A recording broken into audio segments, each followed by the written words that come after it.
able to find picks, were able to make some plays happen. But at the end of the day, Royal just built up too much of a lead too early on. We'll get to some of the game-changing moments a little later. Let's start this one off with picks and bans. Double revive passives coming out for Fnatic. It's something we've seen, I think, actually more from the Euro teams than anyone else. Let's start this one with Monty first.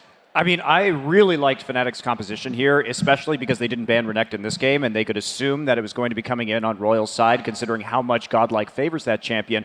And when you have champions like Ashe and Zyra, Aatrox and Zac, you can kite that Renekton really well and make sure he never deals a lot of damage to you with his ultimate. And we saw that coming in throughout the game. I think what was kind of disappointing to me here was actually Ahri from Xpeke, because typically we see him using a teleport Ahri, but if you use the Ignite Ahri, you really need to go for that burst. And while Peke has a lot of success with Athene's teleport Ahri, I would have much rather seen that DFG first. And by the end of the game, he had DFG, but he just wasn't even using it in team fights. Yeah, and another weird thing about Peke's Ahri is, well, I think next game he's either going to ban or take Orianna away from White, because this is the second time he's gotten crushed in lane by White, to be quite honest. And the thing is, he even got First Blood, so I would expect him to win lane with First Blood. Another thing is that Ori and Ezreal are both champions that do really well in extended fights, and when you pick double revive passive, you're looking for an extended fight. You're going to die, then you're going to come back, and the fight is going to last a really long time. Against Renekton, who's going to get constant Fury gain, Orianna, who's going to get a bunch of shields off, and Ezreal is just going to kite forever, it's actually not that great against Royal's team comp. So talk to me a little bit now about the actual gameplay that took place during the course of this matchup. We've seen that 3v1, or the 3-4-1 at the level 1 tower dive, which backfired so badly for Fnatic. Cyanide then just decided to turn it on. He dove all over the map. He managed to secure kill after kill after kill. And I know, Krepa, you felt quite strongly about Cyanide's early game performance on Aatrox. There's so many good things for Fnatic though coming in early. They weren't afraid to make an aggressive play. They went under a tower, which shows they're not afraid to make plays. They got an early deficit, and then Cyanide still pushed it up. He really went top lane, and he understands the damage output of Aatrox so well. So many times we see an Aatrox jungle, and we're like, meh, what does he actually do? Like, doesn't do much. Cyanide, he really understands that champion. Goes for the early 2v2 skirmishes, which he always wins. Then in the mid-game team fights, the Dragon fight where Fnatic turned it around, that was Cyanide jumping in the backline, zoning, and dying consequently to Orianna and Ezreal. But due to the revive, as we said earlier, he basically drew aggro for twice his lifespan, allowing Soaz to come around in the back and kill them, while Fnatic was kiting Renekton, as we pointed out earlier. Zyra, Ashe, and Ahri was just kiting Renekton around. They dealt with their backline. Cyanide, as a jungler, basically did the same as the top laner did for Royal. So that was really, really well played by him. And early game, yeah, Cyanide turned it on. But I think later in the game, that was the lucky show. This guy needs to change his name to Skillful, because those weren't lucky smites. Those were skillful smites, man. Like, this guy gets into 50-50 Barons twice so far in 2 games. And it's not a 50-50, dude. This guy's actually just really smart with smiting. They always get Baron to around 1,000, 1,100 HP, and they allow Elise to Q smite at the exact moment that she wants it to time it together so that Cyanide can never smite steal. And I actually have to sort of celebrate a lot of what you're saying in terms of the individual play of the Royal members, because kind of going down the line, right?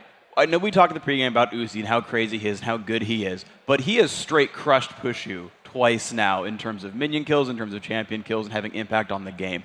Secondarily, you again talked about the junglers, and I know we sort of celebrate Cyanide in Europe as being one of the best smiters in the region. He's generally a guy who can make those crazy turnarounds and make those smites, and yet here's Lucky who, as you say, right, it's not luck, it's skill. Twice in a row has taken those, guaranteed those things for his team. And then also, again, down the line, the mid lane, White has twice now just destroyed Peke. And so when you look at a team like Fnatic, they're the Season 1 champions. They've played in this kind of stage before. Nerves shouldn't be getting to them at all. Whereas you look yesterday, both the Korean teams looked a little bit nervous. They weren't playing 100%, but Royal here are playing at 110% when it matters the most. Yeah, I have to agree with that. We're about to move on to social media, but I know that, Krepa, you had some thoughts on some of the factors of players going on tilt. So do you want to share some of your thoughts here? Because it looks like Fnatic is struggling. Yeah, definitely. The way they get affected by playing, Soaz is a very emotional player, so I really hope he just calms down again and gets everything together. Because you see, Cyanide's improving.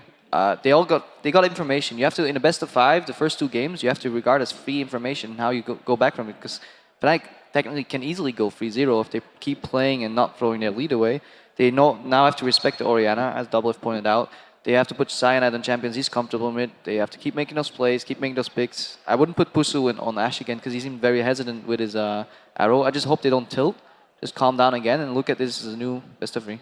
Well, we'll have to see if they can, because it's going to be a best of 3 they have to win all 3 games on. As I mentioned already, we are going to get to the rest of the series in a moment, as the first 2 games of the semi-final, it seems it's already sorted out. It's time to check in and see what you guys had to say about our Twitter question of the day. We asked you, which team have you become a fan of after watching them play at Worlds, and why? And here's what you guys had to say. At Marcus Fails. He says, originally being a Cloud9 fanboy, Fnatic showed me a whole new playstyle I have never seen, landing a spot in my favorites. It might be disappointing you a little here in the semi-final.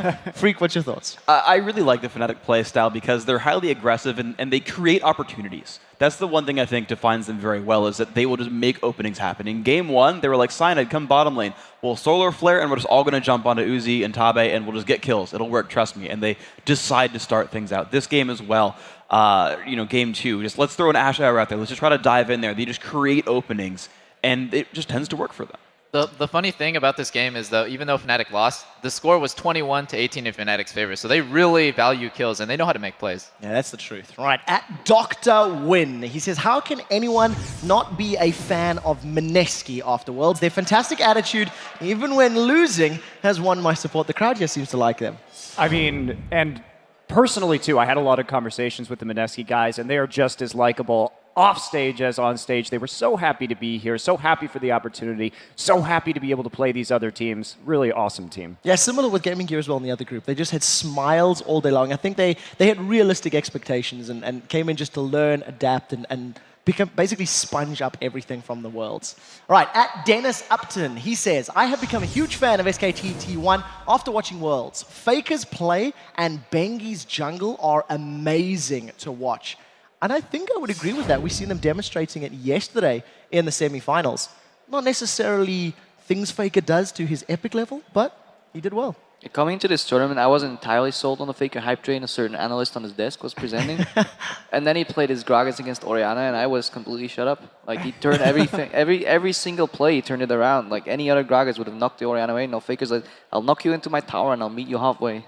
And it's important to note as well, even in the semifinals, that not all those games were the 110% Faker level. He wasn't the best mid laner in the world for all those games, but the rest of his team showed up extremely well. You had Impact carry some of those games. You had the bottom lane carry most of them, basically. And the whole SKT line has been really impressive so far. Yeah, that's the truth. All right, we got one more tweet here from at Matless Young. He says that Royal Club, Tabe's game-changing 3-man stuns and exceptional sportsmanship definitely made me a fan. I have to admit, I loved his interview, I've loved their play, and I fell in love listening to him singing. Tabe actually reminds me kind of Pumandu 2.0, because they both die consistently in lane, like every game, and I'm like, wow, these guys, when I watch laning phase, I'm like, these guys actually miss position really bad, and then they get to team fights and they pull off some amazing stuff, and I'm just like blown away at what you can do on support. Yeah, that's the truth. All right, guys, keep sending in those tweets. We love to hear what you have to say. We are at LOL Esports, and be sure to use that hashtag